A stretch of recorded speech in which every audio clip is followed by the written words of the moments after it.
When working in an online class, it is critical that you maintain clear, consistent communication with your instructor. Keep in mind that we are not working in the same classroom, so if you have a question or concern, the only way we can know that is by you reaching out and asking for help.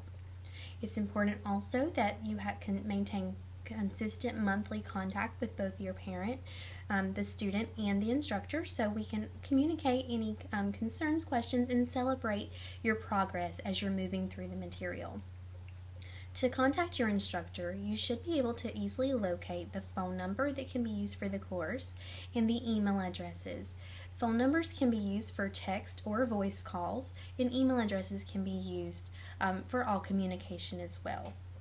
You should also be able to locate your instructor's office hours, which provides you with the times and dates they're most easily accessible.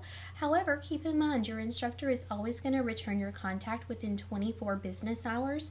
So if you have a question and it's outside of the hours, go ahead and call and leave a voicemail. Your instructor will answer if they're able to, and will return that contact within 24 business hours. So go ahead and ask that question when you have it. You can also request an appointment at some location on your instructor's main announcement page. You'll see the option to request an appointment. By clicking that button, we'll be able to access the instructor's appointment calendar and can then choose from times that are available that works best for our schedule. We'll notice there are several times, both morning and afternoon, available for this particular instructor. So all we would do is click the time that we wish to have the appointment, follow the on-screen prompts, and we'll then be able to speak with our instructor to have our questions answered. So once we have all the contact information and we know how to reach our instructor, it's important to also note that within the course we can send and receive emails from our teacher as well. So it's a good habit when you first log into your course to start looking at that black toolbar across the top of your screen.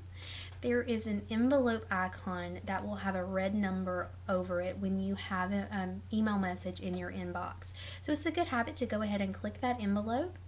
Check to see if you have any message before you get started working. This particular student has no messages at this time, but we're going to go back to the main page and look at another way that we can access that same inbox. If the envelope doesn't work for you, you can click the main menu icon and then navigate to the email option. Clicking the word email will take you straight into that inbox. Before we go to the inbox, we're going to look at setting some email preferences that are going to help that communication line become a little more efficient and easy for you to use. We recommend that you create a signature that will appear on all outgoing email automatically.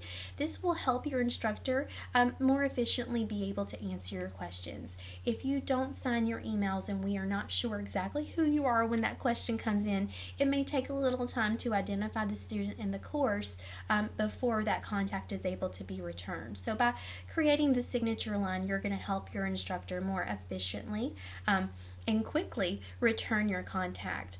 So what we recommend for the signature line is first your name, the phone number that you most easily can be reached at, and then a list of the classes in which you're enrolled. This is again going to help the instructor, who may teach more than one course, more quickly identify the needs that you may have so they can more efficiently get back to you and answer your questions and provide that assistance. So Sally here is enrolled in English 4, Algebra 2, Chemistry, World History, Peer Counseling, and Outdoor Education.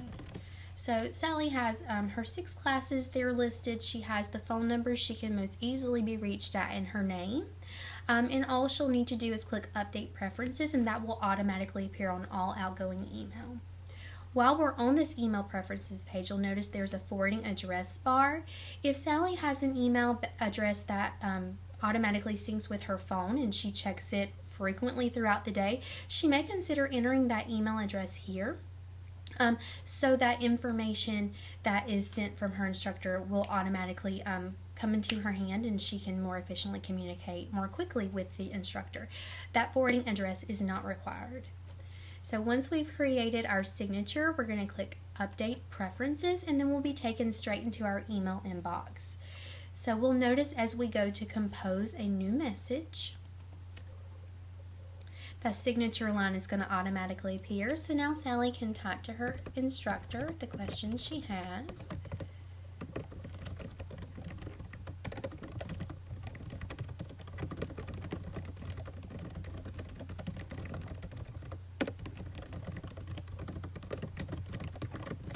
Sally has a question about lesson 104. Notice that she has been specific with her question. We know the lesson that's in question here. We know that it's the directions that are giving her some trouble. So she's sending that email to her instructor. She's going to name the email with the subject line 1.04 because that's really the topic of what her concern is at this point. And she's going to just type her instructor's name into that email box, and that email address is going to automatically appear for her. So at this point, all she has to do is click send, and the email is going to go directly to her instructor. So if you have any questions or concerns about how to locate your instructor's contact information or how to send or receive emails within your course, please feel free to contact your instructor for more information and assistance.